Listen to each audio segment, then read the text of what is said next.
Hello बच्चों, कैसे हैं आप लोग। उम्मीद करता हूँ आप सब लोग अच्छे होंगे और आप सबकी पढ़ाई भी अच्छी चल रही होगी। आज की वीडियो में हम लोग क्लास 8 बिहार बोर्ड के इंग्लिश की बुक से चैप्टर 2 के क्वेश्चन आंसर को देखेंगे।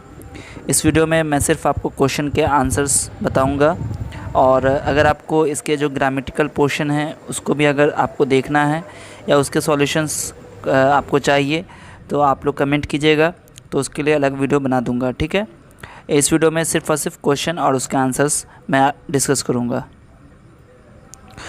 पहला क्वेश्चन क्या है, इसमें है पहला question, answer the following questions orally, यानी कि आपको ओरली इसका आंसर देना है। ठीक है, तो चलिए मैं इसका आपको आंसर बताता हूँ क्या क्या होगा। फर्स्ट क्वेश्चन है, for how long does an average adult sleep, कितना लंबा एक आदमी को, एक वयस्क आदमी को सोना चाहिए औसतन। तो इसका आंसर हो जाएगा 7 आवर्स एंड 20 मिनट्स, 7 घंटे 20 मिनट। ठीक है। सेकेंड क्वेश्चन है, what are the most common cause of sleep problems, most common cause क्या हैं स्लीप प्रॉब्लम्स के, जो नींद की जो प्रॉब्लम होती है स्लीप प्रॉब्लम, उसके मेनली क्या कारण हो सकते हैं। तो इसके आंसर होंगे worry and depression cause sleep problems. ठीक है। क्वेश्चन 3 है, tell some of the factors which affect sleep also add some new things which are not mention in the passage, कुछ ऐसी चीज़ों, कुछ ऐसे कारणों के बारे में आपको बताना है जो कि स्लीप को इफ़ेक्ट करता है, और कुछ नई चीज़ों के बारे में भी आपको बताना है जो कि पैसेज के अंदर मेंशन नहीं किया गया है, जिक्र नहीं हुआ है उसका। ठीक है, तो कौन कौन सी चीज़ें हैं, नॉइज़, लाइट, यहाँ पर कॉमा होगा, ठीक है, कॉमा लगा लीजिएगा, नॉइज़ के बाद comma, noise, light, heat, cold और new surroundings are some factors which affect sleep. Tension and fear are some other factors which affect sleep, tension और फियर भी, डर जो होता है वो, उससे भी हमारी नींद पे इफेक्ट पड़ता है।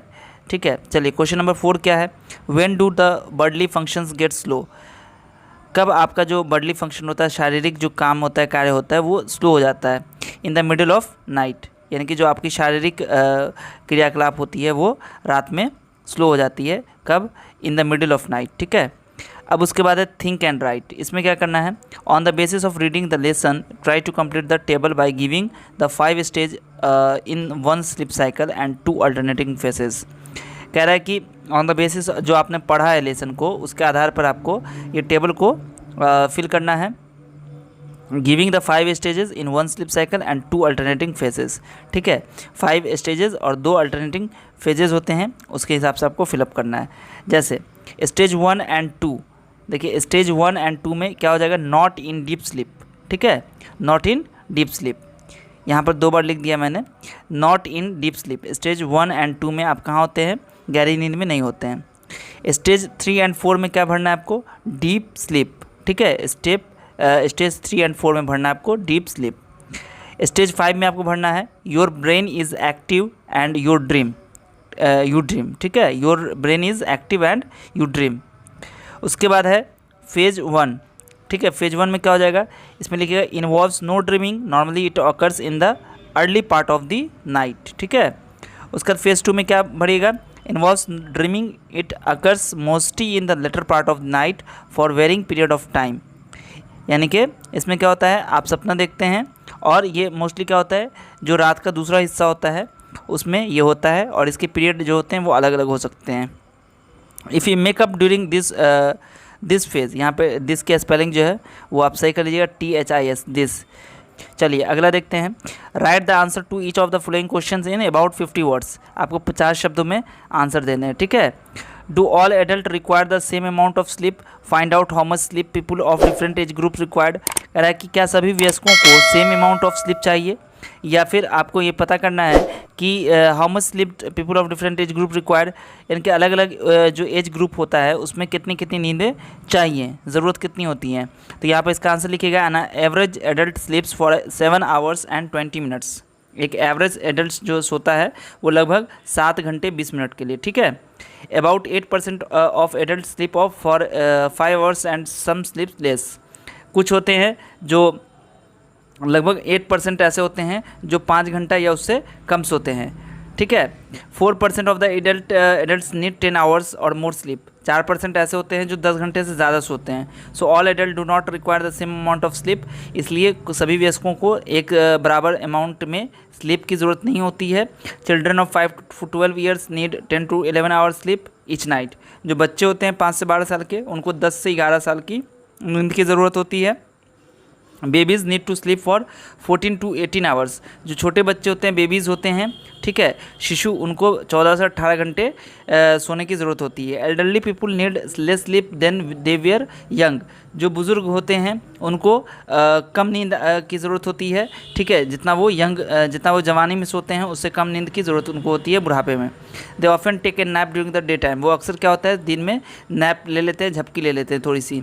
सेकंड क्या है, why does the author not favour sleeping pills, author ने जो है यहाँ पर फेवर नहीं किया स्लीपिंग पिल्स को, क्यों नहीं किया है? Pick out the line that shows that author does not favour them, ठीक है। जो स्लीपिंग पिल्स होती है यानी कि नींद लाने के लिए जो दवा खाते हैं लोग, तो ऑथर उसको फेवर नहीं कर रहा है, उसको सपोर्ट नहीं कर रहा है, ठीक है। तो आपको वो लाइन बताना है जहाँ पर ये चीज़ दिख रही है कि हाँ भाई ऑथर ने इसको फेवर नहीं किया है, ठीक है। तो आपको क्या हो जाएगा, sleeping pills make people addicted to them, sleeping pills जो होती है वो लोगों को आदी बना सकती है अपना, ठीक है। It creates another problem than sleep, ठीक है, ये एक तो आपको सोने की प्रॉब्लम है ही है, उसके साथ साथ एक दूसरी प्रॉब्लम भी क्रिएट कर सकती है। So the author does not favour sleeping pills, तो इसलिए ऑथर इसको फेवर नहीं करता है, ठीक है। The line that shows the author does not favour them from the text is, देखिए यहाँ से आप पढ़िएगा ये लाइन आप पढ़िएगा तो इसमें आपको समझ में आएगा ये लाइन यहाँ से यहाँ तक क्या बताता है कि वो फेवर नहीं कर रहा है। जैसे it is better to avoid them if we can, it is much better to identify the problem and remove it, ठीक है। ये लाइन जो है आपको ये बताती है कि वो फेवर नहीं कर रहे हैं स्लीपिंग पिल्स को। इसका मतलब क्या हुआ कि हमें जितना अच्छा हो कि हम लोग इससे बचें, यानी कि जो स्लीपिंग पिल्स होता है उससे हम लोग बचें। It is much better to identify the problem, सबसे अच्छी चीज़ क्या है कि आप प्रॉब्लम को पहचानें और उसको हटाएं, यानी कि रिमूव करें, उसका इलाज कराएं। Have you ever felt sleep problems in your life, क्या आपने कभी स्लीप प्रॉब्लम्स को फेस किया है, फील किया है? Discuss in pairs and write down the possible cause of sleep problems, ये आपको क्या करना है, डिस्कस करना है पेयर में, ठीक है, और उसको लिखना है पॉसिबल काउज को, ठीक है। तो यहाँ पे मैंने इसका आंसर लिख दिया है, yes once I was sick, हाँ एक बार मैं बीमार था, आई हैड सेवियर हेडेक, मुझे बहुत तेज़ सर दर्द था, I could not sleep till midnight, मैं सो नहीं पाया था आधी रात तक, ठीक है। अब अगर आपके पास अपना कोई रीज़न है या फिर अपना कोई आपके पास कुछ ऐसा एक्सपीरियंस है तो आप उसको भी यहाँ पर लिख सकते हैं। The possible cause of sleep problems are following, कुछ जो इसके पॉसिबल काउज हैं वो फॉलोइंग ये निम्नलिखित हैं। देयर इज़ लाउड नॉइज़, ठीक है, तेज़ आवाज़ जो होती है, तेज़ हल्ला शोरगुल हो रहा है, ठीक है। इट्स टू हॉट और टू कोल्ड, बहुत ज़्यादा ठंडी हो या बहुत ज़्यादा गर्मी हो। When feel uneasy in sleeping, जब सोने में आराम नहीं मिल रहा हो। When go to some new places, ठीक है, कभी नए जगह पे अगर हम जाते हैं फिर भी हमको वहाँ पे भी हो सकता है कि नींद नहीं आए। इन न्यू सराउंडिंग्स, अगर आपका जो सराउंडिंग है वो चेंज हो जाए, नए सराउंडिंग्स में आप जाते हैं अगर नए वातावरण में। When I am in tension, जब टेंशन में होते हैं। फियर ऑफ समथिंग, किसी चीज़ का डर हो। वरी अबाउट समथिंग, किसी चीज़ के बारे में सोच रहे हो, चिंतित हो। What are the consequences of regularly missing sleep for long period of time, अगर लंबे समय तक हम नहीं सोते हैं तो उसके कंसिक्वेंसेज क्या हो सकते हैं। The consequences of regularly missing sleep for long period of time are bad, very bad, जो कंसिक्वेंसेज होते हैं, जो प्रभाव होते हैं उसके बहुत ही ज़्यादा बुरे असरात होते हैं, ठीक है। The affected person becomes abnormal, जो अफेक्टेड पर्सन होते हैं वो एबनॉर्मल होते हैं, यानी कि असामान्य ऐसा व्यवहार करते हैं, ठीक है। ही बिगिन्स टू बिहेव स्ट्रेंजली, वो जो अजीब अजीब सी उसकी जो हरकतें होती हैं वो अलग से स्ट्रेंजली बिहेव करना शुरू कर देते हैं।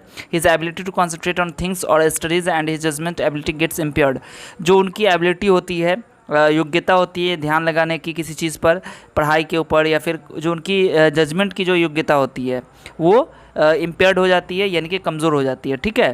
तो इस तरीके से जो क्वेश्चन आंसर था वो कंप्लीट हो चुका है, ठीक है। उम्मीद है कि इसमें आपको कोई भी प्रॉब्लम नहीं होगी। अगर कहीं से आपको कोई चीज़ समझ में अगर नहीं आए तो आप मुझसे कमेंट सेक्शन में पूछ सकते हैं, ठीक है। और आगे की जो चीज़ें हैं इसमें ग्रामेटिकल पोर्शन है, उसको आप अगर कमेंट करेंगे तो मैं उसके ऊपर आपको वीडियो बना दूंगा, ठीक है। तो ठीक है, मिलते हैं फिर आपसे अगली वीडियो में, तब तक अपना ध्यान रखिए। वीडियो देखने के लिए आप सभी का बहुत बहुत शुक्रिया।